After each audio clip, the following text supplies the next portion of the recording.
Hello everyone, welcome to my channel online ST with Manoj Gupta में आपका स्वागत है दोस्तों। आज से हम लोग UP, LT, TGT, PGT, GIC और जितने भी टीचिंग एग्जाम हैं उन सभी एग्जामों के लिए हम लोग इसमें मध्यकालीन इतिहास को देखने वाले हैं, जो कि ये यूथ कंपटीशन का बुक है दोस्तों। आने वाले सभी एग्जामों के लिए बहुत ही इम्पोर्टेंट है। तो सबसे पहले इसमें हम लोग मध्यकालीन इतिहास में विदेशी आक्रमण को देखेंगे। विदेशी आक्रमण को हम लोग इसमें एक ही पार्ट में देखने वाले हैं, जो कि आने वाले एग्जामों के लिए वेरी वेरी इंपॉर्टेंट है ये। यहाँ से क्वेश्चन पूछे जाते हैं। तो चलिए हम लोग सबसे पहले हम लोग विदेशी आक्रमण को हम लोग देखते हैं। अगर ये वीडियो आपको पसंद आए तो चैनल को लाइक शेयर सब्सक्राइब अवश्य करिएगा दोस्तों। तो चलिए हम लोग सबसे पहले विदेशी आक्रमण से क्वेश्चन को देखते हैं। तो विदेशी आक्रमण में सबसे पहले हम लोग अरबों का आक्रमण तथा उसका प्रभाव देखेंगे। तो अरबों का आक्रमण तथा उसके प्रभाव से हम लोग क्वेश्चन को देखते हैं। इसमें क्वेश्चन नंबर पहला दिया गया है कि फतेहनामा का दूसरा नाम क्या है। फतेहनामा का दूसरा नाम आपको बताना है क्वेश्चन नंबर फर्स्ट में। तो क्वेश्चन नंबर फर्स्ट का इसमें राइट आंसर क्या होगा? फतेहनामा का दूसरा नाम क्या है? चचनामा। चचनामा ऑप्शन नंबर इसका फर्स्ट वाला राइट आंसर होगा। फतेहनामा का दूसरा नाम क्या है? चचनामा। इसके एक्सप्लेनेशन दिया गया है कि फतेहनामा का दूसरा नाम चचनामा है। यह पुस्तक सिंध के इतिहास से संबंधित है। सिंध के इतिहास के बारे में यह पुस्तक जानकारी देता है। इसमें चच राजवंश का इतिहास एवं अरबों द्वारा सिंध विजय का वर्णन किया गया है। मूल रूप से अरबी भाषा में लिखी गई इस ग्रंथ के लेखक को अज्ञात माना गया है। अगर आपसे पूछा जाए चचनामा या फतेहनामा किस भाषा में लिखा गया है, तो ये वेरी वेरी इंपॉर्टेंट होगा दोस्तों। अरबी भाषा में लिखा गया है। और इसके लेखक कौन है? तो इसके लेखक अभी तक अज्ञात हैं। बाद में मोहम्मद अलबिन अबू बकर कूपी ने नासरुद्दीन कुवाचा के समय में इसका फारसी भाषा में अनुवाद किया था। इस ग्रंथ में मोहम्मद बिन कासिम के सिंध अभियान, उसके शासन प्रबंधन एवं सिंध विजय के पश्चात खलीफा वाहिद द्वारा मोहम्मद बिन कासिम को मृत्युदंड दिए जाने का वर्णन प्राप्त होता है।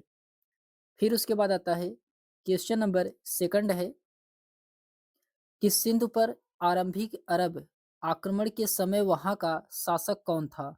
सिंध पर आरंभिक अरब आक्रमण के समय वहां का शासक कौन था? क्वेश्चन नंबर सेकंड का इसमें राइट आंसर क्या होगा दोस्तों? तो इसका राइट आंसर होगा राजा दाहिर। राजा दाहिर था। ऑप्शन नंबर इसका फर्स्ट वाला राइट आंसर होगा। दाहिर इसका राइट आंसर होगा। इसके एक्सप्लेनेशन दिया गया है। ये यूजीसी नेट के लिए भी इम्पोर्टेंट है। यहाँ से यूजीसी नेट के लिए भी क्वेश्चन पूछे जाते हैं। इसमें दिया गया है कि सिंध पर आरंभिक अरब आक्रमण के समय सिंध का शासक दाहिर था तथा अरोर उसकी राजधानी थी। तो दाहिर की राजधानी कौन सी थी? तो अरोर थी उसकी राजधानी। सिंध पर अरबों का प्रथम सफल आक्रमण मोहम्मद बिन कासिम के नेतृत्व में 712 ईस्वी में हुआ था। अगर आपसे पूछा जाए कि सिंध पर अरबों का सफल आक्रमण करने वाला कौन था, तो ये मोहम्मद बिन कासिम था, जो कि ये 712 में सिंध पर सफल आक्रमण किया था। सिंध पर अरब आक्रमण की जानकारी अरबी में लिखी चचनामा नामक ग्रंथ से मिलती है। इस ग्रंथ का फारसी अनुवाद अबू बकर कूफी के द्वारा करवाया गया है। फिर उसके बाद आता है क्वेश्चन नंबर थर्ड है दोस्तों कि पैगंबर मोहम्मद का संबंध अरबों के किस कबीले से था? पैगंबर मोहम्मद का संबंध अरबों के किस कबीले से था? क्वेश्चन नंबर थर्ड का इसमें राइट आंसर क्या होगा? ये कुरैशी कबीले के थे। किस कबीले? कुरैशी कबीले के थे। ऑप्शन नंबर इसका सी वाला राइट आंसर होगा। कुरैशी कबीला इसका राइट आंसर होगा। इसके एक्सप्लेनेशन दिया गया है कि पैगंबर मोहम्मद साहब कुरैशी यानी कि हरसिमा कबीले के से संबंधित थे। इनका जन्म मक्का में हुआ था, जो सऊदी अरब में स्थित है। तो मक्का ये कहाँ पे है? तो मक्का ये सऊदी अरब में स्थित है। मक्का जो कि भारत के पश्चिम में है, इसीलिए भारतीय मुसलमान पश्चिम की तरफ मुंह करके नमाज पढ़ते हैं। तो मक्का ये भारत से पश्चिम की तरफ है, इसीलिए जो मुस्लिम होते हैं वो पश्चिम की ओर मुंह करके नमाज पढ़ते हैं। मक्का की तरफ।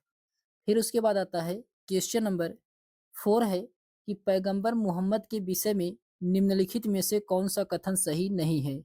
तो आपको इसमें बताना है कि पैगंबर मोहम्मद के संबंध में निम्नलिखित में से इसमें कौन-सा कथन सही नहीं है?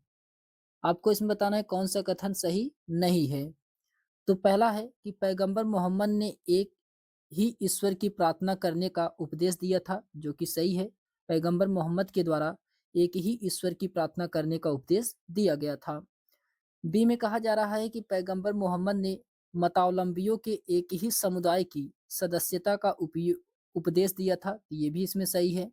सी में कहा जा रहा है कि पैगंबर मोहम्मद भाषा एवं संस्कृति से अरब के थे, तो ये भी इसमें क्या है, सही है।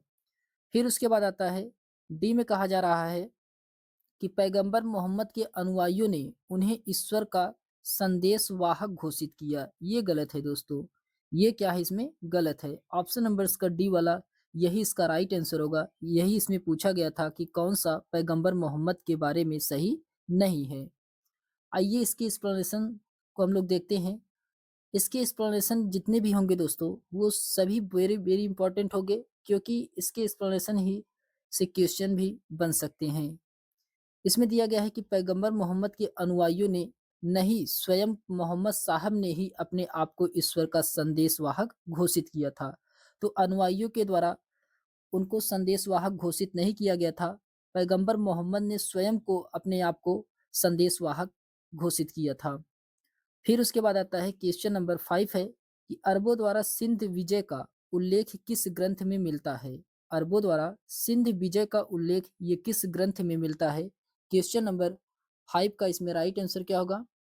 तो इसका राइट आंसर होगा चचनामा में। कहाँ पे मिलता है? चचनामा में मिलता है। ऑप्शन नंबर इसका फर्स्ट वाला राइट आंसर होगा। इसके एक्सप्लेनेशन दिया गया है कि 1216 में लिखी गई पुस्तक चचनामा, जो फारसी भाषा में लिखी गई थी, मूल रूप से अरबी का फारसी में अनुवाद है। इसमें सिंध विजय का उल्लेख प्राप्त होता है। फिर उसके बाद क्वेश्चन नंबर 6 है। क्वेश्चन नंबर 6 में कहा जा रहा है कि निम्नलिखित शासकों के शासनकाल को कालानुक्रम में व्यवस्थित कीजिए तथा नीचे दिए गए कोड का प्रयोग करके सही उत्तर का चयन करना है। आपको इसमें शासक के शासनकाल को व्यवस्थित करना है, कौन सा सबसे पहले आए थे। तो सबसे पहले इसमें मोहम्मद बिन कासिम, ये सबसे पहले आएगा। मोहम्मद बिन कासिम, मोहम्मद बिन कासिम ये जो कि 711 से 12 ईस्वी तक था। फिर उसके बाद दूसरे नंबर पे महमूद गजनवी आएगा। दूसरे नंबर पे महमूद गजनवी आएगा। महमूद गजनवी ये जो कि 997 से लेकर के 1030 ईस्वी तक था। फिर उसके बाद आएगा इसमें चंगेज खां। चंगेज खां ये तीसरे नंबर पे आएगा। चंगेज खान ये जो कि 1162 से लेकर के 1227 ईस्वी तक था। फिर उसके बाद आता है तैमूर, ये चौथे नंबर पे आएगा। तैमूर, तैमूर ये जो कि 1370 से लेकर के 1405 ईस्वी तक था। तो इसका राइट आंसर होगा पहला, दूसरा, चौथा, तीसरा इसका राइट आंसर होगा दोस्तों। ऑप्शन नंबर इसका बी वाला राइट आंसर होगा। पहला, दूसरा, चौथा, तीसरा इसका राइट आंसर होगा। इसके एक्सप्लेनेशन दिया गया है शासकों के शासनकाल के सही क्रम में। इसमें सबसे पहले मोहम्मद बिन कासिम जो कि 711 से 12 ईस्वी तक, महमूद गजनबी 997 से 1030 ईस्वी तक, चंगेज खान 1162 से लेकर के 1227 ईस्वी तक, तैमूर 1370 से लेकर के 1405 ईस्वी तक। फिर उसके बाद आता है क्वेश्चन नंबर 7 है कि निम्नलिखित में से किस राज्य पर मोहम्मद गोरी द्वारा सर्वप्रथम आक्रमण किया गया था? तो किस राज्य पर मोहम्मद गोरी द्वारा सबसे पहले आक्रमण किया गया था? क्वेश्चन नंबर 7 का इसमें राइट आंसर क्या होगा? तो मुल्तान, मुल्तान पे सबसे पहले मोहम्मद गोरी के द्वारा आक्रमण किया गया था। ऑप्शन नंबर इसका फर्स्ट वाला राइट आंसर होगा। इसके एक्सप्लेनेशन दिया गया है कि मोहम्मद गोरी 1175 ईस्वी में सर्वप्रथम मुल्तान पर आक्रमण किया था। यहाँ का शासक सिया था, अतः उसके राज्य को जीतना अपना धर्म समझता था। कौन? मोहम्मद गोरी। फिर उसके बाद आता है क्वेश्चन नंबर 8 है। क्वेश्चन नंबर 8 में कहा जा रहा है कि निम्नलिखित मुस्लिम विजेताओं में किसने अपनी बहुजातीय सेना में हिंदुओं को नियुक्त किया था? तो बहुजातीय सेना में हिंदुओं को नियुक्त किसके द्वारा किया गया था? कौन से मुस्लिम शासक के द्वारा नियुक्त किया गया था? क्वेश्चन नंबर 8 का इसमें राइट आंसर होगा महमूद गजनवी ने नियुक्त किया था। कौन? महमूद गजनवी के द्वारा नियुक्त किया गया था। ऑप्शन नंबर इसका बी वाला राइट आंसर होगा। इसके एक्सप्लेनेशन दिया गया है कि अरब आक्रमणकारी मोहम्मद बिन कासिम ने 712 ईस्वी में सिंध पर आक्रमण किया। महमूद गजनवी ने अपनी बहुजातीय सेना में हिंदुओं की नियुक्ति की।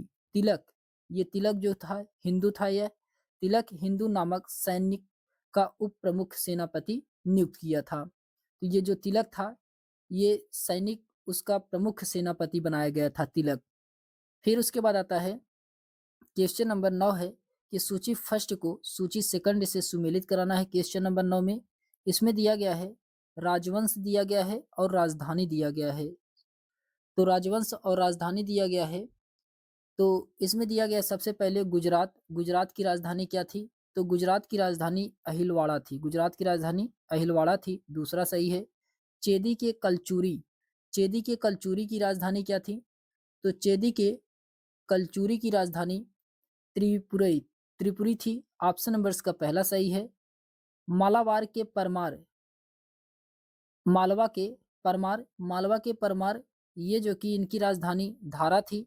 और सकंभरी के चहमान की राजधानी अजमेर थी। तो इसका राइट आंसर होगा ए का इसमें बी सही है, बी का इसमें ए सही है, सी का इसमें डी सही है और डी का इसमें सी सही है। तो इसका राइट आंसर होगा ऑप्शन नंबर इसका बी वाला राइट आंसर होगा। ए का इसमें दूसरा सही है, बी का पहला, सी का चौथा और डी का तीसरा इसमें क्या है? सही है। फिर उसके बाद आता है इसके एक्सप्लेनेशन दिया गया है। इसके एक्सप्लेनेशन दिया गया है कि गुजरात के चालुक्य अल्हिलवाड़, चेदी के कलचुरी त्रिपुरी, मालवा के परमार धारा राजधानी थी, सकंभरी के चहमान अजमेर राजधानी थी। क्वेश्चन नंबर 10 है कि महमूद गजनवी के आक्रमण के समय हिंदू शाही राज्य की राजधानी कहाँ थी? तो हिंदू शाही राज्य की राजधानी महमूद गजनवी के समय कहाँ थी? तो ये था उदय भांडपुर। कहाँ? उदय भांडपुर। ऑप्शन नंबर इसका सी वाला राइट आंसर होगा। उदय भांडपुर था, ऑप्शन नंबर इसका सी वाला राइट आंसर होगा दोस्तों। फिर उसके बाद आता है, आप देख सकते हैं ये कितना इंपॉर्टेंट क्वेश्चन है, ये कितनी बार क्वेश्चन पूछा गया है, बहुत ही इंपॉर्टेंट क्वेश्चन है। इसके एक्सप्लेनेशन दिया गया है कि हिंदू शाही राजवंश ने काबुल घाटी और उत्तर पश्चिम सीमांत प्रदेशों पर शासन किया। उत्तर पश्चिम सीमांत प्रदेशों में स्थित इस हिंदू शाही राज्य की राजधानी उदय भांड या वहिंद भी इसको कहा जाता है। उदय भांडपुर को वहिंद के नाम से भी जाना जाता है। या उदय भांडपुर आए या वहिंद आए, दोनों ऑप्शन सही होगा। हिंदू शाही राज्य मुस्लिम आक्रमण का प्रथम शिकार हुआ। फिर उसके बाद आता है क्वेश्चन नंबर 11 है कि लाहौर में गजनी वंश का अंतिम शासक कौन था? लाहौर में गजनी वंश का अंतिम शासक कौन था? क्वेश्चन नंबर 11 का इसमें राइट आंसर होगा खुसरो मलिक। कौन था? खुसरो मलिक, ये जो कि लाहौर में गजनी वंश का अंतिम शासक था। ऑप्शन नंबर इसका सी वाला राइट आंसर होगा। इसके एक्सप्लेनेशन दिया गया है कि लाहौर में गजनी वंश का अंतिम शासक खुसरो मलिक था, जो कि 1186 में मोहम्मद गोरी ने छल के द्वारा खुसरो मलिक को कैद कर लिया, जिससे संपूर्ण पंजाब पर गोरी का अधिकार हो गया तथा गजनी राजवंश समाप्त हो गया। फिर उसके बाद आता है क्वेश्चन नंबर 12 है दोस्तों कि अलबरूनी के अनुसार कुषाणों के उत्तराधिकारी कौन थे जिन्होंने 10वीं-11वीं सदी में उत्तर भारत पर शासन किया था? तो उत्तर भारत पे शासन किया था 10वीं-11वीं सदी में, ये कौन थे? क्वेश्चन नंबर 12 का इसमें राइट आंसर होगा हिंदू शाही। हिंदू शाही थे, ऑप्शन नंबर इसका बी वाला राइट आंसर होगा, हिंदू शाही। इसके एक्सप्लेनेशन दिया गया है कि अलबरूनी के अनुसार हिंदू शाही वंश के शासक कुषाण नरेश कनिष्क के वंशज थे। हिंदू शाही राज्य की राजधानी उदय भांडपुर या वहिंद थी। हिंदू शाही राजवंश मुस्लिम आक्रमण का शिकार हुआ। फिर उसके बाद आता है क्वेश्चन नंबर क्वेश्चन नंबर 13 है। क्वेश्चन नंबर 13 में कहा जा रहा है कि अरब यात्री इस्तखरी के बारे में क्या सही नहीं है? अरब यात्री इस्तखरी के बारे में बताना है इसमें से क्या सही नहीं है। क्वेश्चन नंबर 13 में इसमें कहा जा रहा है कि वह खुरासान में खार्क का निवासी था। तो खुरासान में कार्ख का निवासी था, ये जो कि इसमें क्या है? गलत है। उसने 951 में भारत की यात्रा की थी, जो कि सही है। उसने किताब अल अकलीम और मसालिक वल ममालिक लिखा है, तो ये भी सही है इसमें। कहा जाता है कि उसने विश्व का एक मानचित्र बनाया, तो ये भी सही है। तो इसमें पहला वाला क्या है, सही नहीं है। ऑप्शन नंबर इसका फर्स्ट वाला राइट आंसर होगा। इसके एक्सप्लेनेशन दिया गया है कि अरब यात्री इस्तिखरी ने 951 में भारत की यात्रा की। इसने किताब अल अकलीम और मसालिक वल ममालिक लिखा है। इस्तिखरी ने विश्व का एक मानचित्र बनाया था, ऐसा उसके बारे में कहा जाता है। वह ईरान के इस्तिखार शहर का निवासी था। फिर उसके बाद आता है क्वेश्चन नंबर 14 है, नाफ्ता और मैंगलोन्स का प्रयोग भारत में सर्वप्रथम निम्नलिखित में से किस स्थान के क्षेत्र में किया गया था? क्वेश्चन नंबर 14 का इसमें राइट आंसर होगा, ये सिंध के क्षेत्र में 712 में किया गया था। सिंध के क्षेत्र में 712 में किया गया था। ऑप्शन नंबर इसका फर्स्ट वाला राइट आंसर होगा। इसके एक्सप्लेनेशन दिया गया है कि नाफ्ता और मैग्लेंस का प्रयोग भारत में सर्वप्रथम सिंध 712 स्थान क्षेत्र में किया गया था। ये बहुत ही खतरनाक हथियार थे। इसमें मैग्लेंस का प्रयोग आधुनिक मिसाइलों की तरह होता था। क्वेश्चन नंबर 15 है कि चचनामा और बाबरनामा क्रमशः किस भाषा में लिखे गए थे? तो चचनामा और बाबरनामा ये अरबी और तुर्की भाषा में लिखे गए थे। अरबी और तुर्की भाषा में लिखे गए थे। ऑप्शन नंबर इसका सी वाला राइट आंसर होगा। इसके एक्सप्लेनेशन दिया गया है कि चचनामा की रचना अरबी भाषा में किसी अज्ञात लेखक ने की थी, जिसमें सिंध पर अरबों के आक्रमण का उल्लेख है। बाबरनामा तुर्की भाषा में रचित मुगल शासक बाबर की आत्मकथा है। तो बाबर की आत्मकथा क्या है? तो बाबरनामा है, जो कि ये तुर्की भाषा में लिखा गया है। फिर उसके बाद आता है क्वेश्चन नंबर 16 है। क्वेश्चन नंबर 16 में कहा जा रहा है कि निम्नलिखित में से कौन सा युग्म इसमें सुमेलित नहीं है? कौन सा युग्म है जो कि इसमें सुमेलित नहीं है क्वेश्चन नंबर 16 में? तो इसमें दिया गया है कि सिहाबुद्दीन सुहावर्दी अवारिफ उल मारिफ, ये जो कि क्या है, सही है। अल हुजवेरी कस्फ उल महजूब, ये भी सही है। इब्ने अरबी ये फुसूस अल हिकाम, ये भी सही है। अल गजाली ये तहजीब उल अखलाक, ये जो कि क्या है, गलत है। ये क्या है, गलत है। इसका क्या होगा अल गजाली का? तो अल गजाली का तहफूत अल फलासिफा होगा। तहफूफ अल फलासिफा इसका होगा। तो ऑप्शन नंबर इसका डी वाला यही इसमें क्या है, सुमेलित नहीं है। ये यूजीसी नेट का है, इसलिए ये हार्ड है। इसमें दिया गया है कि सिहाबुद्दीन सुहावर्दी जो कि अवारिफ उल मवारिफ है। अल हुजवेरी ये जो कि कशफ उल महजूब है। इब्ने अरबी ये जो कि फुसूस अल हिकाम है। और सर सैयद अहमद खान तहबीज उल अखलाक है। फिर उसके बाद आता है कि अल गजाली की ये जो कि तहफूत अल फलासिफा है। फिर उसके बाद आता है क्वेश्चन नंबर 17 है कि चचनामा सिंध का इतिहास है और मूल रूप से किस भाषा में लिखा गया है? चचनामा ये सिंध का इतिहास है और मूल रूप से ये किस भाषा में लिखा गया है? चचनामा ये अरबी भाषा में मूल रूप से लिखा गया है। ऑप्शन नंबर इसका सी वाला राइट आंसर होगा, अरबी भाषा में। इसके एक्सप्लेनेशन दिया गया है कि चचनामा मूल रूप से अरबी भाषा में लिखा गया है। यह मुख्यतः सिंध के इतिहास से संबंधित है, जो अरबों के सिंध के विजय का वृत्तांत है। इसकी रचना अली अहमद ने की है। ज्ञात है कि अरबी लेखक अलबरूनी की पुस्तक तहकीके हिंद, जो कि भारत की खोज, आज भी इतिहासकारों के लिए एक महत्वपूर्ण स्रोत माना जाता है। फिर उसके बाद आता है क्वेश्चन नंबर 18 है कि नीचे दो कथन दिए गए हैं, जिसमें से एक अभिकथन और दूसरा तर्क आर है। आपको इसमें पढ़ करके सही उत्तर का चयन करना है। इसको पढ़ करके सही उत्तर का चयन करना है। इसमें दिया गया है अभिकथन ए में कि भारत में तुर्क साम्राज्य की स्थापना के साथ इतिहास लेखन कला दृढ़ता से स्थापित हो गई थी, जो कि क्या है, सही है। तर्क आर में कहा जा रहा है कि सल्तनत काल में भारत में कागज उद्योग विकसित हुआ, ये भी इसमें क्या है, सही है। अभिकथन और तर्क दोनों सही है, लेकिन इसका सही एक्सप्लेनेशन नहीं है। दोनों सही है, लेकिन इसका सही एक्सप्लेनेशन नहीं कर रहा है। तो इसलिए इसका राइट आंसर होगा ऑप्शन नंबर इसका बी वाला राइट आंसर होगा। ए और आर दोनों सही है, लेकिन आर ए का सही व्याख्या नहीं करता है। इसके एक्सप्लेनेशन दिया गया है कि भारत में तुर्क साम्राज्य की स्थापना के साथ ही इतिहास लेखन कला दृढ़ता से स्थापित हो गई थी।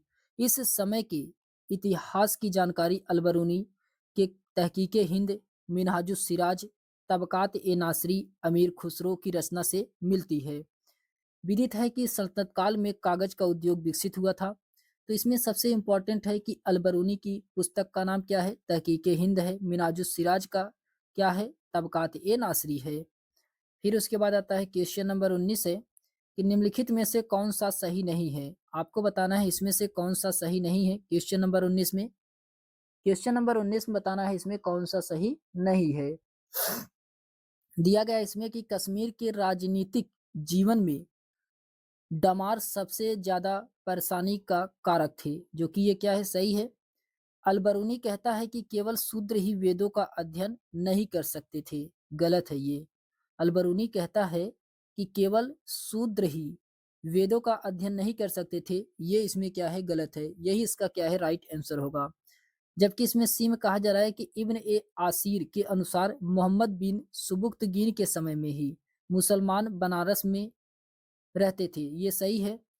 मुइजुद्दीन के भारतीय आक्रमणों के उद्देश्य की जानकारी के लिए आता मलिक जुवैनी एक महत्वपूर्ण स्रोत है।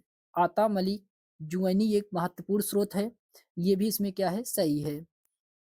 इसके एक्सप्लेनेशन दिया गया है कि अलबरूनी के अनुसार वेदों का अध्ययन केवल ब्राह्मण ही कर सकते थे, अन्य के लिए वर्जित था। शूद्र के अतिरिक्त अन्य अत्यंत जातियों जैसे वैश्य को भी वेद्यारत्न अधिकार नहीं था। फिर उसके बाद आता है क्वेश्चन नंबर 20 है। क्वेश्चन नंबर 20 में कहा जा रहा है कि फारसी भाषा में लिखा गया मध्यकालीन भारतीय इतिहास फारसी इतिहास लेखन विधा के रूप में जाना जाता है। इसका केंद्र बिंदु होता है। तो इसका केंद्र बिंदु क्या है, तो शासक वर्ग है। इसका केंद्र बिंदु क्या है, शासक वर्ग है। ऑप्शन नंबर इसका सी वाला राइट आंसर होगा। इसके एक्सप्लेनेशन दिया गया है कि भारत में फारसी साहित्य का विकास मुस्लिम विजेताओं के आगमन से प्रारंभ हुआ। यहाँ इसको एक नवीन रूप प्रदान किया गया। यह प्रारंभ में शासक वर्ग तथा अमीर वर्ग की भाषा थी और इन्हें इनको उन्हीं संरक्षण प्रदान किया गया था। सर्वप्रथम भारत में लाहौर फारसी साहित्य का विकास केंद्र रहा। लाहौर फारसी साहित्य का विकास का केंद्र था सबसे पहले। फिर उसके बाद आता है क्वेश्चन नंबर 21 है कि किस अरब यात्री के बारे में कहा जाता है कि वह प्रतिहार नरेश महिर भोज के शासनकाल में भारत आया था। ये किसके बारे में कहा जाता है, तो ये कहा जाता है दोस्तों, ये सुलेमान के बारे में कहा जाता है। ऑप्शन नंबर इसका डी वाला राइट आंसर होगा, सुलेमान इसका राइट आंसर होगा। फिर उसके बाद आता है फिर उसके बाद आता है इसके एक्सप्लेनेशन दिया गया है कि महिर भोज प्रथम इसका शासनकाल 836 लेकर के 885 ईस्वी तक था। प्रतिहार वंश का सर्वाधिक महत्वपूर्ण शासक था। कल्हड़ तथा अरबी यात्री सुलेमान के विवरणों से हमें भी इसके काल की घटनाओं की जानकारी प्राप्त होती है। क्वेश्चन नंबर 22 है कि पैगंबर मोहम्मद साहब की जीवनी नाट ए मुहम्मदी को किसने संकलित किया है। तो नाट ए मुहम्मदी को किसने संकलित किया है, ये जो कि पैगंबर मोहम्मद की जीवनी है। क्वेश्चन नंबर 22 का इसमें राइट आंसर होगा जियाउद्दीन बर्नी। कौन है, जियाउद्दीन बर्नी के द्वारा संकलित किया गया है। ऑप्शन नंबर इसका डी वाला राइट आंसर होगा। ऑप्शन नंबर इसका डी वाला राइट आंसर होगा। इसके एक्सप्लेनेशन दिया गया है कि पैगंबर मोहम्मद साहब की जीवनी नाट ए मोहम्मदी को जियाउद्दीन बर्नी ने संकलित किया है। क्वेश्चन नंबर 23 है कि सिंध पर अरबों के कब्जे के बाद मोहम्मद बिन कासिम द्वारा लगाया गया भूमि कर यह कहलाता था। तो क्या कहलाता था, क्वेश्चन नंबर 23 का इसमें राइट आंसर होगा खीराज कहलाता था। ऑप्शन नंबर इसका बी वाला राइट आंसर होगा। इसके एक्सप्लेनेशन दिया गया है कि अरबों ने मोहम्मद बिन कासिम के नेतृत्व में 712 ईस्वी में सिंध विजय प्राप्त की तथा दो नए कर लगाया, जिसमें एक जजिया जो धार्मिक कर था तथा दूसरा खिराज जो कि ये भूमि कर था। यह उपज का 2/3 5 भाग से 2/5 से 1/4 तक होता था।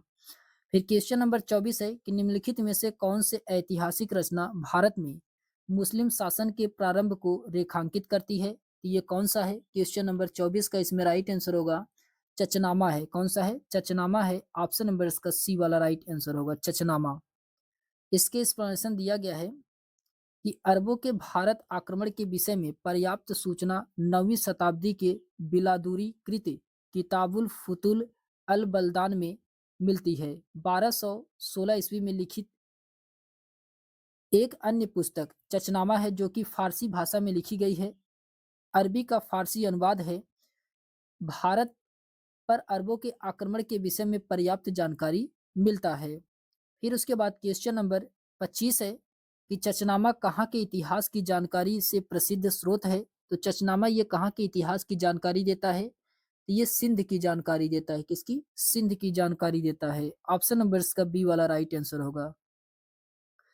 फारसी ग्रंथ चचनामा से अरबों के द्वारा सिंध विजय की जानकारी मिलती है। क्वेश्चन नंबर 26 है कि भारतवर्ष पर प्रथम मुस्लिम आक्रमणकर्ता था।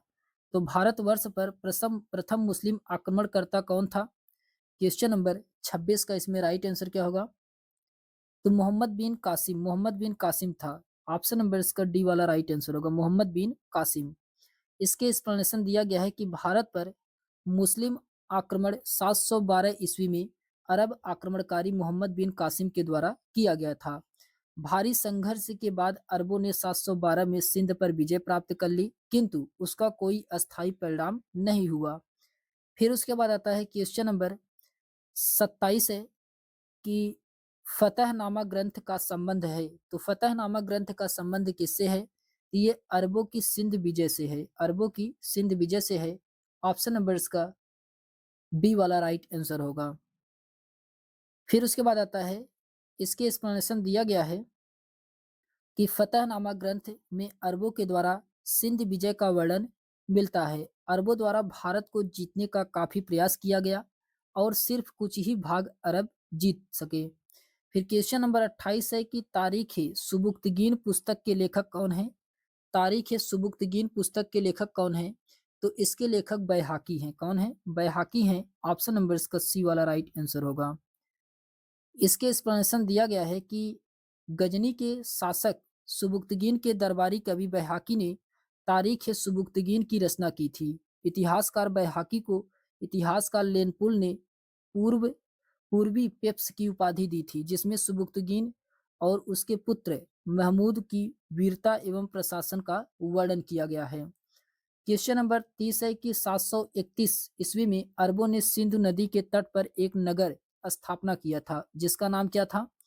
तो 731 में अरबों ने एक नगर स्थापित किया था, उसका नाम महफूजा था। क्या था? महफूजा उसका नाम था। ऑप्शन नंबर इसका फर्स्ट वाला राइट आंसर होगा, महफूजा उसका नाम था। इसके एक्सप्लेनेशन दिया गया है कि 731 ईस्वी में अरबों ने सिंधु नदी के तट पर पहला नगर महफूजा तथा उसके बाद दूसरा नगर मंसूरा को स्थापित किया था। मोहम्मद बिन कासिम ने 712 में सिंध पर आक्रमण किया। मकरान पहुंचकर उसने वहां के राजा की सहायता प्राप्त की तथा ताहिर के शासन से असंतुष्ट जाटों और मेड़ों को अपनी ओर मिला लिया। विद्रोही बौद्धों ने भी उसकी सहायता की। सर्वप्रथम मोहम्मद बिन कासिम ने देवल पर आक्रमण करके उसे अपने अधिकार में कर लिया। 17 वर्ष से अधिक की आयु के समस्त पुरुषों का कत्ल करा दिया। उसके आक्रमण से दाहिर स्वयं घबरा गया तथा उसने देवल को उसका सामना करने के लिए कोई सेना नहीं भेजी। इसी प्रकार बिना किसी प्रतिरोध के ही मोहम्मद को सिंध का दक्षिण भाग प्राप्त हो गया। इसके बाद निरून सेहवान सिस्म को भी विजित करता हुआ उसने सिंधु नदी को पार कर लिया। फिर उसके बाद आता है क्वेश्चन नंबर 31 है। क्वेश्चन नंबर 31 में कहा जा रहा है कि मोहम्मद गोरी की भारत विजय तथा नव स्थापित तुर्की सल्तनत के इतिहास का प्रत्यक्ष विवरण किस ग्रंथ से मिलता है? ये किस ग्रंथ से मिलता है? क्वेश्चन नंबर 31 का इसमें राइट आंसर होगा तबकात ए नासरी में मिलता है। किसमें? तबकात ए नासरी में मिलता है। ऑप्शन नंबर इसका सी वाला राइट आंसर होगा। इसके एक्सप्लेनेशन दिया गया है कि मिनहाजुद्दीन सिराज की पुस्तक तबकात ए नासरी में मोहम्मद गोरी की विजय भारत विजय तथा नव स्थापित तुर्की सल्तनत के इतिहास का प्रत्यक्ष विवरण दिया गया है। यह पुस्तक सुल्तान नासरुद्दीन महमूद को समर्पित है। मिनहाज प्रथम इतिहासकार था जिसने केवल यह कहा है कि कुतुबुद्दीन ऐबक ने अपने नाम की मुद्राएं प्रसारित की और खुतबा पढ़वाया। केवल मिनहाजुस सिराज के द्वारा ये कहा गया है कि कुतुबुद्दीन ऐबक जो था यह अपने नाम की मुद्राएं प्रसारित यानी कि मुद्राएं चलवाया था और खुतबा पढ़वाया था। और अन्य इतिहासकारों के द्वारा कुतुबुद्दीन ऐबक के बारे में कहा गया है कि वह अपने नाम की ना तो मुद्राएं चलवाया था ना ही खुतबा पढ़वाया था। मिन्हाज ने सुल्तान इल्तुतमिश से लेकर के अपने संरक्षक सुल्तान नासरुद्दीन के राज्यकाल का विवरण स्वयं देखी हुई घटनाओं का आधार पर लिखा है।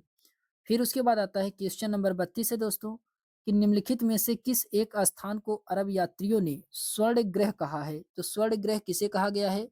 तो स्वर्ण ग्रह ये मुल्तान को कहा गया है। मुल्तान को स्वर्ण नगरी के नाम से कहा जाता था। स्वर्ण नगरी पुकारा जाता था मुल्तान को। ऑप्शन नंबर इसका फर्स्ट वाला राइट आंसर होगा। इसके एक्सप्लेनेशन दिया गया है कि 713 ईस्वी में मोहम्मद बिन कासिम ने मुल्तान पर विजय प्राप्त की। यह अरबों की अंतिम विजय थी। मुल्तान से इतना सारा सोना मिला कि इसके नाम सोने का नगर पड़ गया या स्वर्ण गृह कहा गया। ये जो कि अरब यात्रियों द्वारा रखा गया था। अरब के यात्रियों के द्वारा यह नाम रखा गया था। फिर उसके बाद आता है क्वेश्चन नंबर 33 है। क्वेश्चन नंबर 33 में कहा जा रहा है कि उत्तर भारत पर तुर्कों के आक्रमण के समय गुर्जर प्रतिहार वंश किस क्षेत्र में आधिपत्य रखते थे? ये किस क्षेत्र में आधिपत्य रखते थे? क्वेश्चन नंबर 33 का इसमें राइट आंसर होगा कन्नौज में। कन्नौज में ऑप्शन नंबर इसका डी वाला राइट आंसर होगा कन्नौज। इसके एक्सप्लेनेशन दिया गया है कि उत्तर भारत पर तुर्कों के आक्रमण के समय गुर्जर प्रतिहार वंश कन्नौज क्षेत्र में आधिपत्य रखते थे। 10वीं सदी के मध्य में प्रतिहार साम्राज्य पूर्णतया छिन्न भिन्न हो गया। अब वह कन्नौज के आसपास ही सीमित रहा। राज्यपाल जो विजयपाल का पुत्र था उसने 1018 ईस्वी तक कन्नौज पर शासन किया। उसने महमूद गजनवी के सम्मुख आत्मसमर्पण कर दिया तथा कन्नौज पर मुसलमानों ने अधिकार हो गया। राज्यपाल अपना शरीर लेकर भाग खड़ा हुआ तथा महमूद ने कन्नौज को खूब लूटा और राज्यपाल की इस कायरता से नाराज होकर के चंदेल शासक विद्याधर ने उसकी हत्या कर दी। क्वेश्चन नंबर 34 है मुरजुल जहाब का लेखक कौन था? तो मुरजुल जहाब का लेखक कौन था? क्वेश्चन नंबर 34 का इसमें राइट आंसर होगा यह है अल मसूदी। कौन है? अल मसूदी है। ऑप्शन नंबर इसका फर्स्ट वाला राइट आंसर होगा अल मसूदी। ऑप्शन नंबर इसका फर्स्ट वाला राइट आंसर होगा।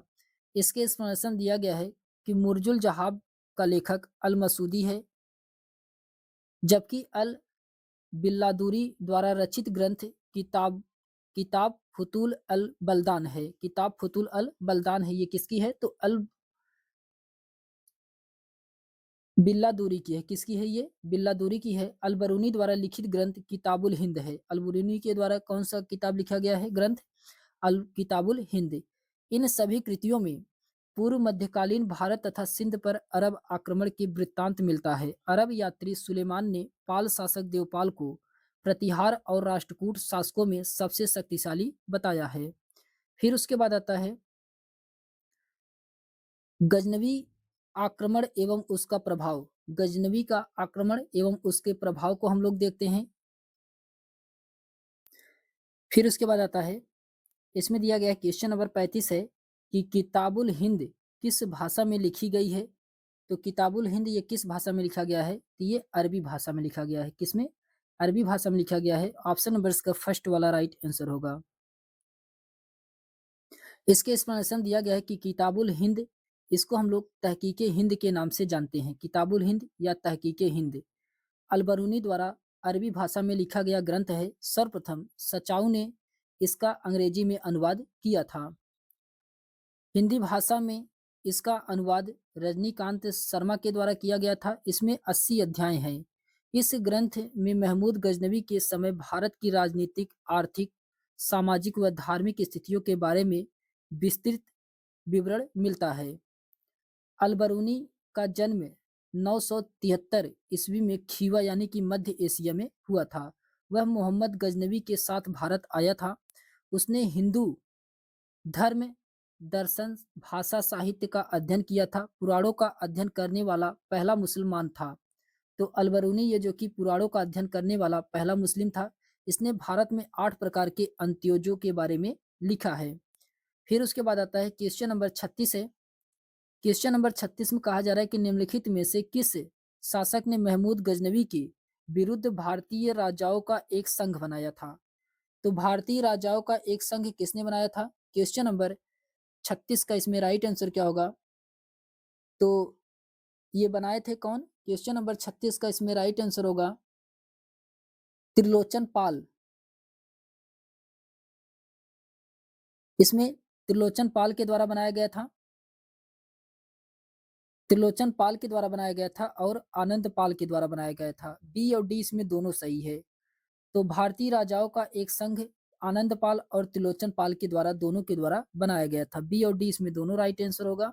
इसके एक्सप्लेनेशन दिया गया है कि महमूद गजनवी के विरुद्ध सर्वप्रथम 1009 ईस्वी में हिंदू शाही शासक आनंद पाल ने भारतीय राजाओं का संघ बनाया एवं बहिंद के निकट गजनवी का मुकाबला किया, परंतु पराजित हो गया। इसके पश्चात उसके उत्तराधिकारी त्रिलोचन पाल ने भी कश्मीर एवं बुंदेलखंड के शासकों का सहयोग से महमूद गजनवी से मुकाबला किया, परंतु वह भी परास्त हो गया। फिर उसके बाद आता है क्वेश्चन नंबर 37 है। क्वेश्चन नंबर 37 में कहा जा रहा है कि इस्लामी स्वर्ण युग के विद्वान को अक्सर विचारधारा का संस्थापक, तुलनात्मक धर्म का जनक और भारत में पहला मानव वैज्ञानिक कहा जाता है। तो ये किसको कहा जाता है? क्वेश्चन नंबर 37 का इसमें राइट आंसर होगा अल-बरूनी को कहा जाता है। अल-बरूनी को ऑप्शन नंबर इसका फर्स्ट वाला राइट आंसर होगा। अल-बरूनी इसका राइट आंसर होगा। इसके एक्सप्लेनेशन दिया गया है कि अल-बरूनी का जन्म उज़्बेकिस्तान में स्थित ख्वारिज़ में, जिसे हम लोग आधुनिक समय में खीवा के नाम से जानते हैं। अल-बरूनी एक महान गणितज्ञ, दार्शनिक, ज्योतिष और संस्कृत का विद्वान था। महमूद गजनवी ने उसकी योग्यता एवं विद्वता से प्रभावित होकर के उसे राज दरबार में सम्मानित स्थान प्रदान किया था। महमूद के आक्रमण के समय वह कई बार भारत आया और यहाँ के सामाजिक, राजनीतिक, साहित्यिक, भौगोलिक, दर्शन और संस्कृत पर गहन अध्ययन किया था। यह कई भाषाओं का जानकार था अल-बरूनी, इसीलिए आसानी से उसे किसी भी भाषा में अनुवाद करना आसानी हो जाती थी। उसने अरबी, फारसी तथा पतंजलि के व्याकरण का भी अनुवाद किया है, जिसे भारतीय इतिहास में विचारधारा का संस्थापक, तुलनात्मक धर्म का जनक और भारत में पहला मानव वैज्ञानिक माना जाता है। फिर उसके बाद आता है क्वेश्चन नंबर 38 है कि तहकीके हिंद सुप्रसिद्ध साहित्यिक कृत किसके द्वारा रचित है? ये तहकीके हिंद किसके द्वारा लिखा गया है? क्वेश्चन नंबर 38 का इसमें राइट आंसर होगा अल-बरूनी के द्वारा लिखा गया है तहकीके हिंद। ऑप्शन नंबर इसका फर्स्ट वाला राइट आंसर होगा। इसके एक्सप्लेनेशन दिया गया है कि तहकीके हिंद अथवा किताबुल हिंद नामक पुस्तक के लेखक अल-बरूनी, ये जो कि 973 से 1048 ईस्वी तक था। यह एक फारसी विद्वान, लेखक, वैज्ञानिक, धर्मज्ञ तथा विचारक था। उसकी विद्वता से प्रभावित होकर के महमूद गजनवी ने उसे राज्य ज्योतिष नियुक्त किया था।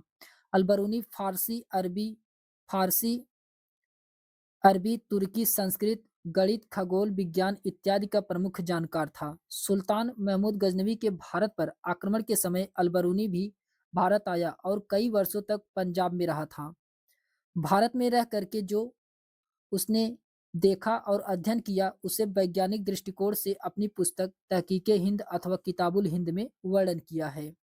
फिर उसके बाद क्वेश्चन नंबर 39 है कि महमूद गजनवी एवं मोहम्मद गोरी के आक्रमण ने किया था। तो महमूद गजनवी एवं मोहम्मद गोरी के आक्रमणों ने ये भारतीय नरेशों की सैन्य दुर्बलता को प्रकट किया था। ऑप्शन नंबर इसका डी वाला राइट आंसर होगा। इसके एक्सप्लेनेशन दिया गया है कि गजनवी के आक्रमण के बाद भारतीय राजाओं को अपने सैन्य बल की ओर ध्यान देना चाहिए था, लेकिन ऐसा नहीं हुआ। कुछ समय बाद इस दुर्बलता को मोहम्मद गोरी के आक्रमण ने उजागर कर दिया। गोरी और गजनवी का भारत विजय अभियान प्रमुख था। उसके अति श्रेष्ठ सैन्य संगठन, युद्ध नीति और सैन्य संचालन पर निर्भर था। सेना का सामंती रूप समाप्त हो गया तथा युद्धों में भाग लेने की विशेषाधिकार किसी भी एक जाति का विशेष का अधिकार नहीं रह गया। तुर्कों ने सेना तेज तर्रार एवं व्यवस्थित नीति का अनुसरण करने वाली थी, जिसका प्रभाव दीर्घ काल में राजपूत सेना पर भी पड़ा था। फिर उसके बाद आता है क्वेश्चन नंबर क्वेश्चन नंबर 40 है। क्वेश्चन नंबर 40 में कहा जा रहा है कि निम्नलिखित में से किसे महमूद गजनवी ने भारतीय उपमहाद्वीप के विषय में लिखने की जिम्मेदारी दी थी? ये किसे दिया गया था? क्वेश्चन नंबर 40 का इसमें राइट आंसर होगा, ये दिया गया था अलबरूनी को। अलबरूनी को दिया गया था। ऑप्शन नंबर इसका बी वाला राइट आंसर होगा। इसके एक्सप्लेनेशन दिया गया है कि अलबरूनी महमूद गजनवी का दरबारी लेखक था, जिसने उसने अपने शासन और विजयों को लिखने की जिम्मेदारी दी थी। क्वेश्चन नंबर 41 है कि महमूद गजनवी के आक्रमण के समय मथुरा का शासक कौन था? तो मथुरा का शासक कुलचंद था। कौन था? कुलचंद था महमूद गजनवी के आक्रमण के समय। ऑप्शन नंबर इसका फर्स्ट वाला राइट आंसर होगा। इसके एक्सप्लेनेशन दिया गया है कि महमूद गजनवी ने अपना 13वां आक्रमण मथुरा पर किया, जहां का शासक कुलचंद था। मथुरा को सुदृढ़ तथा सब रूपों में सुंदर मंदिरों का नगर कहा जाता था। कुतुबी ने मथुरा की बहुत प्रशंसा की है। महमूद ने मथुरा नगर को विध्वंस कर दिया तथा भीषण लूटपाट किया था। फिर उसके बाद आता है क्वेश्चन नंबर 42 है कि शाहनामा का लेखक फिरदौसी निम्नलिखित में से किसके दरबार का राजकवि था? तो ये किसके दरबार का राजकवि था? क्वेश्चन नंबर 42 का इसमें राइट आंसर होगा महमूद गजनवी के। महमूद गजनवी के था। ऑप्शन नंबर इसका फर्स्ट वाला राइट आंसर होगा। इसके एक्सप्लेनेशन दिया गया है कि शाहनामा का लेखक फिरदौसी महमूद गजनवी का दरबारी कवि था। शाहनामा नामक ग्रंथ ईरान के शासकों का वर्णन है। शाहनामा पुस्तक को बाबर ने अपने साथ भारत लाया था। क्वेश्चन नंबर 43 है कि सुल्तान महमूद गजनवी ने भारत पर कितने बार आक्रमण किया था? तो भारत पर ये 17 बार आक्रमण किया था। कितनी बार? 17 बार आक्रमण किया था। ऑप्शन नंबर इसका डी वाला राइट आंसर होगा। इसके एक्सप्लेनेशन दिया गया है कि भारत की अवस्थिति परिस्थितियों में महमूद गजनवी ने भारत पर 11वीं सदी के प्रारंभ में कई बार आक्रमण किए। सर हेनरी इलियट ने बताया है कि महमूद गजनवी ने भारत पर 17 बार आक्रमण किया था। क्वेश्चन नंबर 44 है कि महमूद गजनवी को परास्त करने हेतु राजपूत शासकों के संघ का नेतृत्व किसने किया था? तो ये किसके द्वारा किया गया था? ये किया गया था दोस्तों, अभी हम लोगों ने जस्ट इसके ऊपर पढ़ा था, आनंदपाल और त्रिलोचन पाल के द्वारा। आनंदपाल और त्रिलोचन पाल के द्वारा किया गया था, जो कि ऑप्शन में नहीं दिया गया है, इसलिए इसका कोई भी ऑप्शन सही नहीं होगा। इसके एक्सप्लेनेशन दिया गया है कि महमूद गजनवी के विरुद्ध सर्वप्रथम 1009 ईस्वी में हिंदू शाही शासक आनंदपाल ने भारतीय राजाओं का संघ बनाया, परंतु पराजित हो गया। इसके पश्चात उसके उत्तराधिकारी त्रिलोचन पाल ने भी कश्मीर एवं बुंदेलखंड के शासकों के सहयोग से महमूद गजनवी से मुकाबला किया, परंतु वह भी पराजित हो गया। फिर उसके बाद क्वेश्चन नंबर 45 है कि निम्नलिखित में से किस हिंदू शाही शासक ने स्वयं द्वारा प्रज्वलित चिता में कूद करके आत्मदाह कर लिया था? तो कौन किया था? तो ये किया था दोस्तों जयपाल। जयपाल के द्वारा किया गया था। ऑप्शन नंबर इसका फर्स्ट वाला राइट आंसर होगा। जयपाल इसका राइट आंसर होगा। इसके एक्सप्लेनेशन दिया गया है कि महमूद गजनवी के 1001 ईस्वी में पेशावर के निकट हुए आक्रमण में हिंदू शाही वंश के शासक जयपाल को महमूद गजनवी ने बंदी बना लिया। जयपाल और उसके संबंधियों को 25 हाथी और 2,50,000 दिनार देकर मुक्त किया गया। इस पराजय से क्षुब्ध होकर के जयपाल ने आत्मदाह कर लिया। फिर उसके बाद क्वेश्चन नंबर 46 है कि सिंधु नदी के तट पर महमूद गजनवी से पराजित होने वाला भारतीय राजा कौन था? ये कौन था दोस्तों? क्वेश्चन नंबर 46 का इसमें राइट आंसर होगा आनंदपाल था। आनंदपाल था। ऑप्शन नंबर इसका सी वाला राइट आंसर होगा। इसके एक्सप्लेनेशन दिया गया है कि 1009 ईस्वी में महमूद गजनवी ने गुर्जर प्रतिहार शासक आनंदपाल को सिंधु नदी के किनारे एक निर्णायक युद्ध में पराजित किया। सल्टरेंज में स्थित उसकी नई राजधानी नंदन तथा नंदनपुर को तबाह कर दिया। उसने आनंदपाल को नागरकोट नामक किले को भी तबाह कर दिया। आनंदपाल एक अधीन राजा के रूप में कुछ समय तक लाहौर में राज्य करने की अनुमति दी गई थी। फिर उसके बाद आता है क्वेश्चन नंबर 47 है कि उस विद्वान का क्या नाम था जो महमूद गजनवी के साथ भारत आया था? तो उस विद्वान का नाम बताना है जो महमूद गजनवी के साथ भारत आया था। ये था दोस्तों अलबरूनी। कौन था? अलबरूनी। ऑप्शन नंबर इसका सी वाला राइट आंसर होगा। इसके एक्सप्लेनेशन दिया गया है कि 973 ईस्वी में खीवा में अलबरूनी का जन्म हुआ।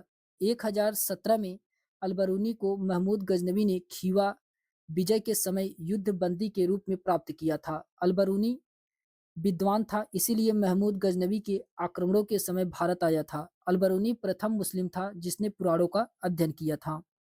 फिर उसके बाद आता है क्वेश्चन नंबर 48 है कि निम्नलिखित शासकों में से किसने अपने सिक्कों के पृष्ठ भाग पर कलिमा का संस्कृत अनुवाद किया? अव्यक्तम महमूद अवतारः ये किसके द्वारा लिखाया गया है? ये लिखाया गया है महमूद गजनवी के द्वारा। महमूद गजनवी के द्वारा लिखाया गया है। ऑप्शन नंबर इसका बी वाला राइट आंसर होगा, महमूद गजनवी। इसके एक्सप्लेनेशन दिया गया है कि अपने पिता सुबुक्तगीन की मृत्यु के बाद महमूद गजनवी ने गजनी पर अधिकार कर लिया। सुल्तान महमूद के साथ ही इस्लाम के इतिहास में एक नया अध्याय शुरू हुआ। वह अजाम का प्रथम सुल्तान माना जाता है। तारीख गुजीदा के अनुसार सिस्तान के राजा खलक बिन अहमद को हराने के बाद वह महमूद ने सुल्तान की पदवी ग्रहण की। इतिहासकार मानते हैं कि महमूद सुल्तान की उपाधि प्राप्त करने वाला पहला शासक था। महमूद गजनी ने अपने सिक्कों पर एक और कलमा का संस्कृत अनुवाद अव्यक्तम महमूद अवतारः अंकित करवाया था। फिर उसके बाद क्वेश्चन नंबर 49 है कि अलबरूनी ने निम्नलिखित में से किन धार्मिक रीतियों के प्रचलन का वर्णन किया है? तो कौन से धार्मिक रीतियों के प्रचलन का वर्णन किया गया है? ये किया गया है दैनिक यज्ञ के बारे में कहा गया है, व्रत के बारे में भी कहा गया है, दान के बारे में भी कहा गया है और तीर्थ यात्रा के बारे में भी कहा गया है। इन चारों के बारे में अलबरूनी के द्वारा धार्मिक रीतियों का प्रचलन करवाया गया था। तो इसका राइट आंसर होगा दोस्तों, इसका राइट आंसर होगा ऑप्शन नंबर इसका फर्स्ट वाला राइट आंसर होगा। पहला, दूसरा, तीसरा, चौथा इसमें क्या है? सही है।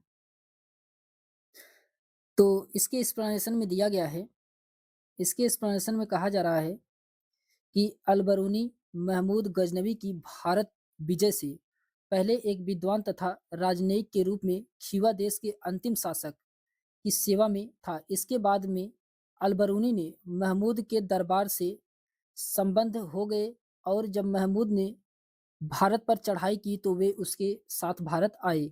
उनकी सबसे महत्वपूर्ण और उल्लेखनीय रचना उसके द्वारा किया गया भारतीय जीवन का सर्वेक्षण है।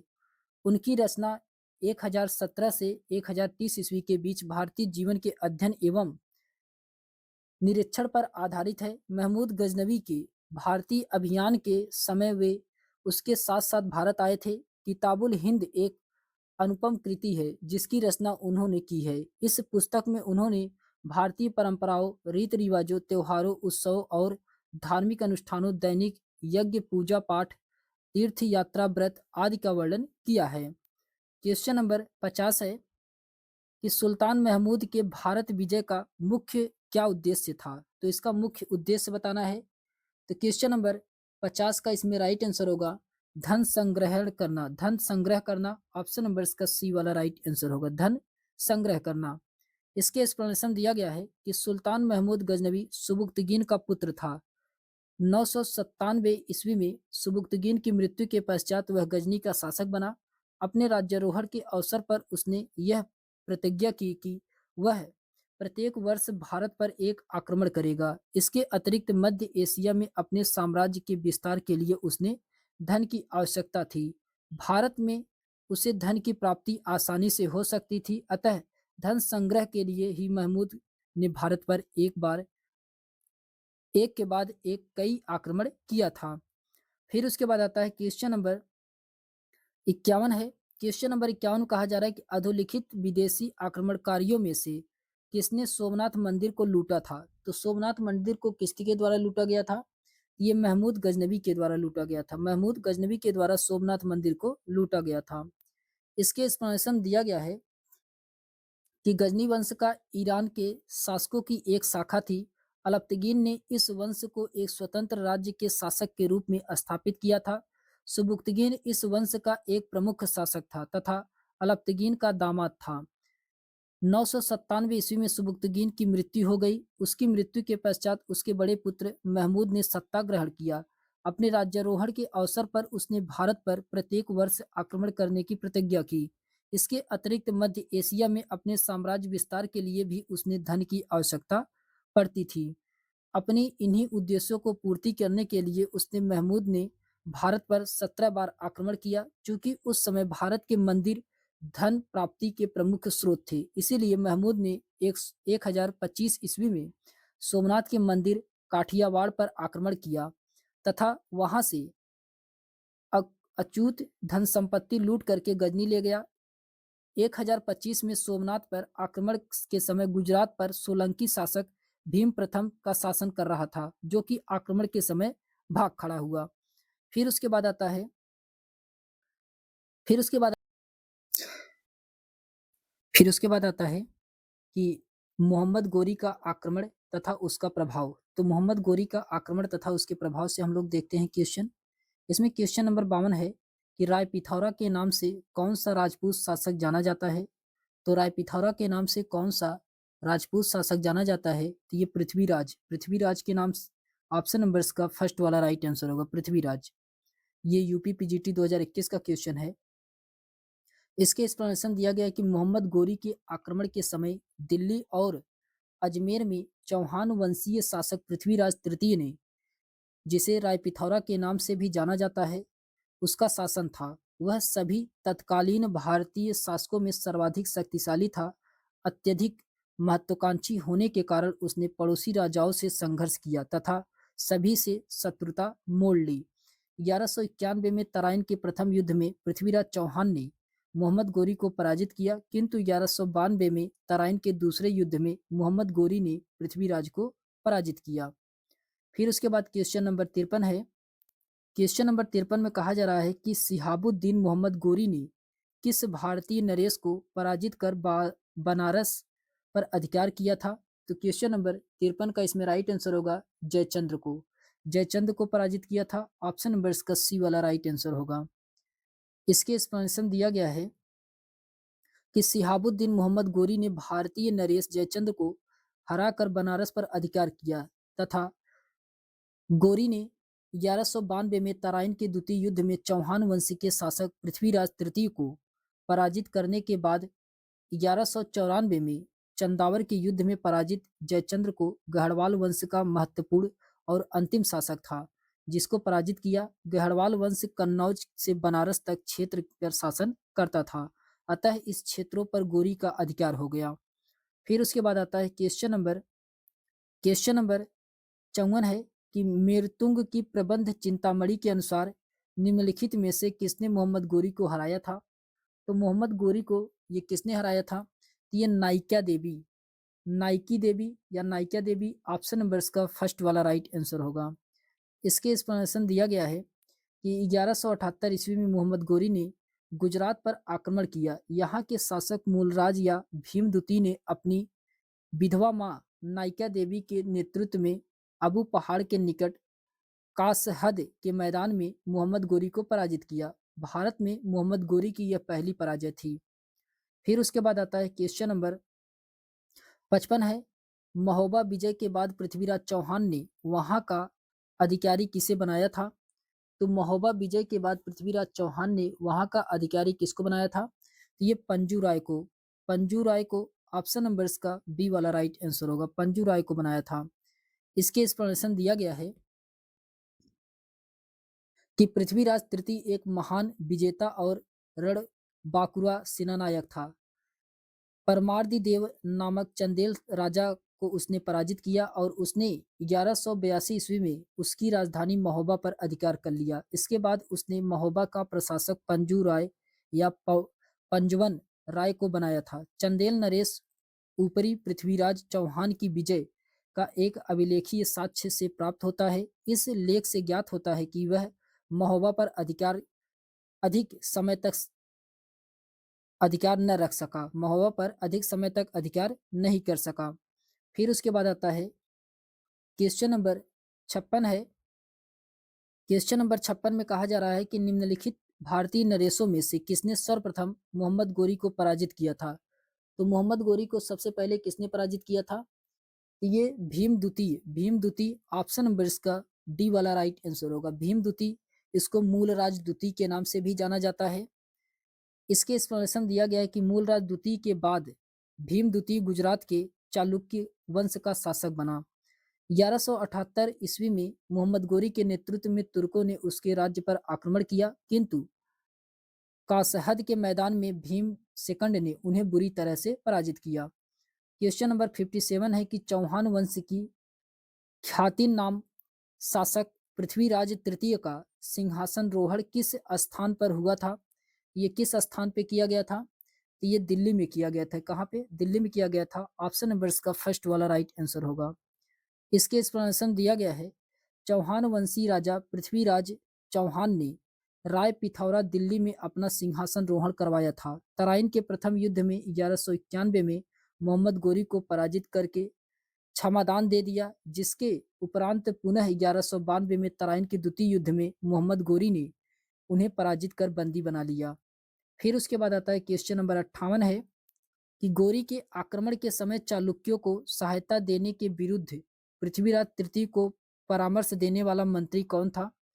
तो क्वेश्चन नंबर 58 का इसमें राइट आंसर होगा, ये था कदम्बवास था। ऑप्शन नंबर इसका फर्स्ट वाला राइट आंसर होगा। इसके एक्सप्लेनेशन दिया गया है कि गोरी के आक्रमण के समय चालुक्यों को सहायता देने के विरुद्ध पृथ्वीराज तृतीय को परामर्श देने वाला मंत्री कदम्बवास था। पृथ्वीराज तृतीय के समय चालुक्य यानी कि सोलंकी शासक भीम द्वितीय था। पृथ्वीराज तृतीय और चालुक्यों के बीच आपसी वैमनस्य के कारण अनेक युद्ध हुए, किंतु दोनों में से कोई एक दूसरे पर निर्णायक विजय प्राप्त नहीं कर सका। अतः जब चालुक्यों पर गोरी ने आक्रमण किया तो पृथ्वीराज तृतीय के लिए चालुक्यों को कमजोर करने का यह सुनहरा मौका मिल गया, इसीलिए उसने चालुक्यों की सहायता नहीं की। फिर उसके बाद क्वेश्चन नंबर 59 है कि मोहम्मद गोरी द्वारा परास्त किया गया प्रथम भारतीय शासक कौन था? तो मोहम्मद गोरी द्वारा परास्त किया गया प्रथम भारतीय शासक कौन था? ये पृथ्वीराज था। कौन था? पृथ्वीराज था। ऑप्शन नंबर इसका फर्स्ट वाला राइट आंसर होगा।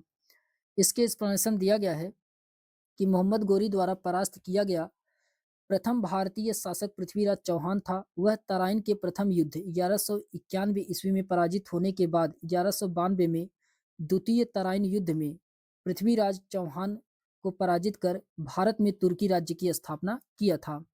फिर उसके बाद आता है क्वेश्चन नंबर 60 है कि 1194 के चंदावर के युद्ध में मोहम्मद गोरी ने किस भारतीय शासक को पराजित किया था? तो ये जयचंद को पराजित किया था। किसको? जयचंद को पराजित किया था। ऑप्शन नंबर इसका बी वाला राइट आंसर होगा। इसके एक्सप्लेनेशन दिया गया है कि 1194 ईस्वी के चंदावर के युद्ध में मोहम्मद गोरी ने जयचंद को पराजित किया था। 1192 के तराइन के द्वितीय युद्ध में मोहम्मद गोरी ने चौहान या पृथ्वीराज चौहान तृतीय को पराजित किया था। फिर उसके बाद आता है क्वेश्चन नंबर 61 है कि पृथ्वीराज चौहान किस तुर्की आक्रमणकारी से तराइन के द्वितीय युद्ध में हार गया था? तो ये मोहम्मद गोरी से ऑप्शन नंबर इसका डी वाला राइट आंसर होगा। मोहम्मद गोरी से। इसके एक्सप्लेनेशन दिया गया है कि पृथ्वीराज चौहान तृतीय को मोहम्मद गोरी ने तराइन के द्वितीय युद्ध 1192 में पराजित किया था। तराइन के प्रथम युद्ध 1191 में पृथ्वीराज चौहान तृतीय ने मोहम्मद गोरी को पराजित किया था। क्वेश्चन नंबर 62 है कि पृथ्वीराज चौहान की राजधानी क्या थी? तो इनकी राजधानी अजमेर थी। अजमेर इसकी राजधानी थी पृथ्वीराज चौहान की। इसके एक्सप्लेनेशन दिया गया है कि अजमेर का शासक पृथ्वीराज तृतीय, जो कि 1177 से 1192 ईस्वी तक ही था। पृथ्वीराज चौहान के नाम से प्रसिद्ध है, जिसने 1191 के तराइन के प्रथम युद्ध में मोहम्मद गोरी को पराजित किया, परंतु 1192 में तराइन के द्वितीय युद्ध में उसकी हार हो गई। फिर क्वेश्चन नंबर 63 है कि निम्नलिखित में से किस चंदेल शासक ने मोहम्मद गजनवी को संधि के लिए विवश कर लिया था? तो किसने किया था? ये विद्याधर थे। कौन से चंदेल शासक? विद्याधर थे। ऑप्शन नंबर इसका बी वाला राइट आंसर होगा, विद्याधर इसका राइट आंसर होगा। इसके प्रश्न दिया गया है कि महमूद गजनवी का चंदेलों पर प्रथम आक्रमण 1019 से 20 ईस्वी में हुआ था। उस समय चंदेल वंश का शासक विद्याधर था, जो अपने वंश का सर्वाधिक शक्तिशाली शासक था। इस युद्ध का कोई परिणाम नहीं निकला, फलस्वरूप महमूद गजनवी को विवश होकर के विद्याधर के साथ संधि करनी पड़ी। फिर उसके बाद आता है क्वेश्चन नंबर 64 है कि मोहम्मद गोरी गजनी जाते हुए किसके द्वारा मारा गया था? तो ये किसके द्वारा मारा गया था? तो ये खोखरे के द्वारा मारा गया था गजनी जाते हुए। ऑप्शन नंबर इसका डी वाला राइट आंसर होगा। मोहम्मद गोरी गजनी जाते हुए खोखरे के द्वारा मारा गया था। क्वेश्चन नंबर 65 है कि किस मुस्लिम शासक के सिक्कों पर लक्ष्मी की अंकित थी? तो किस मुस्लिम शासक के सिक्कों पर लक्ष्मी की अंकित थी? ये मोहम्मद गोरी के ऑप्शन नंबर इसका डी वाला राइट आंसर होगा। इसके प्रश्न दिया गया है कि मोहम्मद गोरी ने लक्ष्मी प्रकार की आकृति के सिक्के ढलवाए। कलचूरी तथा चंदेल सिक्कों पर भी लक्ष्मी की आकृति मिलती है। फिर उसके बाद आता है क्वेश्चन नंबर 66 है कि अधोलिखित में से किसने भारत में सर्वप्रथम इक्तादारी व्यवस्था का आरंभ किया? तो सबसे पहले इक्तादारी व्यवस्था का आरंभ किसके द्वारा किया गया था? ये मोहम्मद गोरी के द्वारा किया गया था। ऑप्शन नंबर इसका डी वाला राइट आंसर होगा। इसके एक्सप्लेनेशन दिया गया है कि इक्ता जो कि अरबी भाषा का शब्द है, सर्वप्रथम इस प्रथा के अंतर्गत भूमि विशेष खंडों के राजस्व का अधिकार सेना को उनके वेतन के बदले दिया जाता था। भारत में सर्वप्रथम इक्तादारी व्यवस्था का आरंभ मोइनुद्दीन मोहम्मद गोरी के समय में हुआ था, लेकिन गोरी कभी भी भारत में रह करके शासन नहीं किया, बल्कि अपने सिपह सलार के द्वारा शासन किया था। इसीलिए इल्तुतमिश को ही इक्तादारी व्यवस्था का आरंभकर्ता माना जाता है।